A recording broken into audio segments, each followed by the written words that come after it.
Ano ba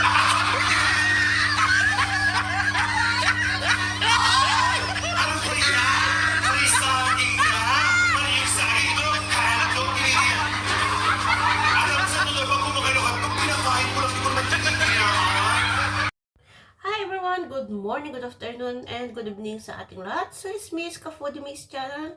So, ngayon is magre-reaction tayo ng nangyari sa Family Feud and hot seat yung BSM boy si Kalingap Edo. So, ito yung re-reactionan natin guys. So, bago tayo mag-reaction is i-shoutout muna natin ang ama ng Kalingap.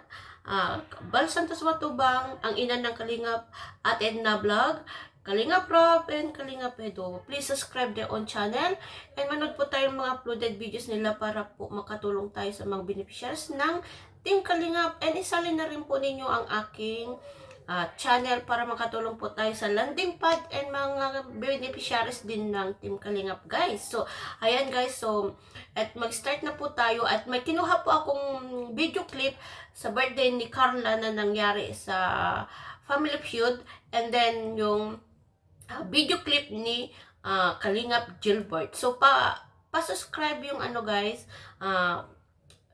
channel ni Kalingap Gilbert po. BSM boy po ito, kasamahan din na Kuya Bal. So, ito po guys, may kinuha po ako. Video clip is mix po na to kay Kalingap Rob at saka si Kalingap Gilbert po. Kasi nandito po yung sagot ng iba dun sa nangyari sa pag-games ng birthday ni Carla, yung Family Feud. Yan. So, ito guys, panoorin po natin.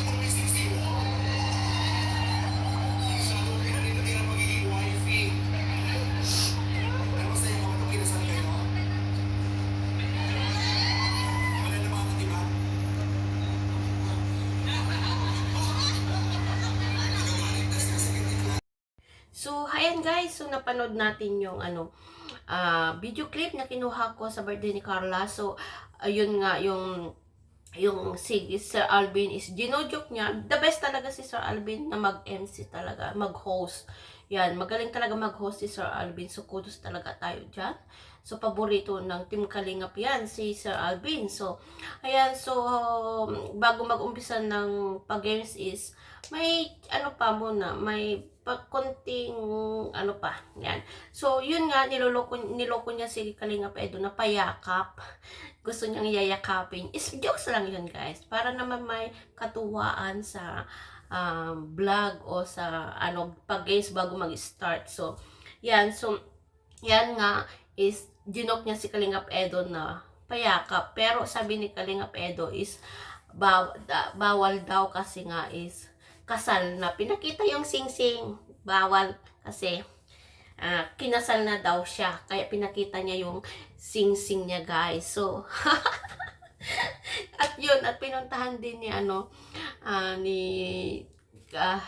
Sir Alvin si Beyonce na kasi nga si Pao kasi is hinawakan niya yung kamay ni Beyonce na ipakita din yung sing-sing. Nakita ni Sir Alvin yun. Kaya yun, parang sabi niya doon na paninindigan mo yung pagka-wifi mo.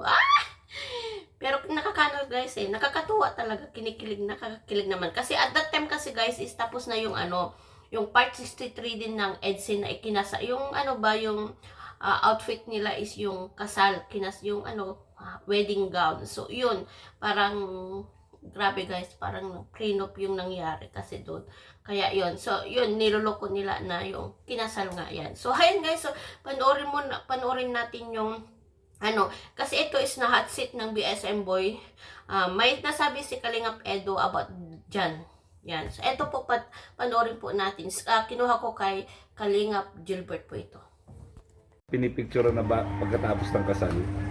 Siyempre parang gugulat ako sa kung nangyayari. Ganito pala ang pakiramdam nun. Nang galagi kinakasal, Nakakabay. Nakakakaba. Nakakabay. Pero napipicture mo yung sarili mo na mangyayari sa iyo yun kasama si BNC? Hindi ko po masasabi. Abangan nyo na lang po sa mga susunod na. Agoy! At least may aabangan tayo. Oo, may abangan. May Pero, aabangan tayo. pero yung nakakatuwa doon yung pakiramdam na parang totoo na nung time na yun, di ba? Yan, kulang na lang magpalitan kayo. Hindi, yung kagabi sa Family Feud, yung pinakita ni BNC. Ewan ko pinakita niya sing-sing. Sing-sing. Hindi ko nakita kasi nakapokus ako doon sa host eh. Kaya sabi nung Agoy, sabi nung host, di ba? Feel na feel mo naman yung sing-sing, pinakita mo pa talaga. So, ayan guys, so yun, regarding pa rin sa photoshoot na nangyari na wedding gown, yung wedding photoshoot yun. So, mix na rin na, banggit na rin ni Engineer Agol yun. Yan. So, etong video clip na to guys, is mapapanood ninyo sa kay Engineer Agol at saka si Kalingap Gilbert. Yung BSM Boy po kasama ni Kuya Bal. So, nandun po yung mga kasagutan sa nangyari sa Family Feud. So, eto guys, yung bakit yung ano kasi guys is yung sa Family Feud is bakit nasagot ni Kalingap Edo yung hotdog. Yan. So, kasi ang tanong po doon is magbigay ng pagkain o bagay na dinidilaan daw. Ito naman kasing Jomar at saka kasi Kalingap Edo is loko-loko. Ang sagot nila is saging at sa Kalingap Edo is hotdog. So, ito po yung kung bakit niya daw na answer, nasagot, nasabi na hotdog ang pinili niya. So, eto guys, so, panoorin. Loko-loko kasi eh. So, at saka yung din guys, yung anong ginagawa mo sa CR, yung sa, sa CR. So, eto lahat yung sagot niya guys, yung pagkain na dinidilaan, saka anong ginagawa mo sa CR. So, ito yung sagot niya guys, yung hot seat ng BSM Boy. So, ito na guys, hindi na tayo patumpit-tumpit. Panoorin po nito yung video clip na kinuha ko. Yan. Muna. Ang bira. Hotdog na sagot niya. Pero talaga, dinidilaan talaga ang kapay siyang hotdog. Narinig ko lang yun eh. Jomar naman sa Hindi, didila mo muna kung mainit. Oo, Diba? testing kung mainit. Pero ayun guys, sinasakayan ko lang yung laro. Oo, para Kasi para enjoy. Ayoko nung Siyempre. Parang killjoy naman, ano? Hindi masyado seryoso. Oo. Kailangan dilaan mo muna para di ka mapasok. Oo. Pag bigla-bigla mo kasing susubo, mainit pa lang, may luluwa mo siya. Mabuti yung dilaan lang muna, pag mainit, ay, ramdam mo agad yung Saka mainit. siyempre, kalaban natin, papatalo na tayo. Siyempre, no? Gano'n naman nagmamahal. Oo. Diba? Magbigay na tayo. Pinagbigyan nyo lang. Kahit nga sa pag-press ng button, hindi ko na inunahan eh. Ako na sana mauuna kaso nag-stop ako sa kalagitnaan ng pag... Oo naman. Ayan ang pagbibigay. Pagbibigay. Oo. Yan, grabe. Paunahin na. Yan, yung sa CR. Anong ginagawa sa CR? Nag-ML naman talaga ako pag nasa CR pag matagal ilabas. Ano ginagawa mo siya? Naglalaro mo. Buti di tinanong nung host. Ano yung nilalaro mo? So, ayan guys, so yun na ang sagot niya, yung si Kalingap Edo dahil sa So, ang sagot dun guys, yung anong ginagawa mo sa CR. So, yun guys, ang sagot na niya. Kasi ang sagot niya kasi dun is naglalaro. So, ayan, so naging green-minded ang mga tao. Kahit kaloko-loko kasi eh. So, yun, ang sagot dun guys, kaya sinabi niya naglalaro pag matagal daw alam na ninyo, pag matagal daw edi lumabas, edi nag-ML daw. So, ML yun guys, ML. Naglalaro siya ng phone. So, yun guys, is nasagot na yun. At saka, yun ang sagot ni Jomar, at saka si Kalingap Edo yung saging at hotdog dahil para naman may pang good vibes sa laro, yan. So, yun ang guys, yung nangyari doon. So, pang good vibes lang talaga yung mga sagot nila. So, yan guys. So, bigyan po kita, po, kasi ito po yung nangyari guys, is isingit ko yung video clip na nangyari doon sa laro kay Carla, yung birthday ni Carla. So, ito yung nangyari kasi guys. So, ipapakita ko uli sa inyo. Yan. Kunting video clip lang para ma-highlight po tayo dun sa bakit saging and hotdog ang sagot ng si Jomar sa kasi Kalingap Edo. Ito po, kunting video clip lang guys. Ito yan. Okay. Meron sila ilang points. Okay, Jomar. Ano mga pagkain na tatlo na lang to? Ano yung isa? Mga pagkain, tinidilaan. Bagay. Bagay, basta tinidilaan. Anything nila pagkain.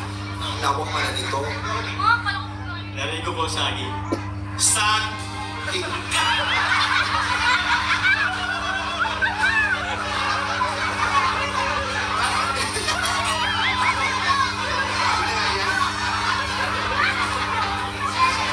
Saging is wrong. Pag kumakain ka ng saging, tinidilaan mo? Oh, naku, hindi si Jomar. Pag kumakain ng saging, tinidilaan. Gusto mo share tayo? Kasi pag kumakain ng saging. Hello! Mali ang saging. Pagbigay ng pagkain or bakang anything, best tinidilaan.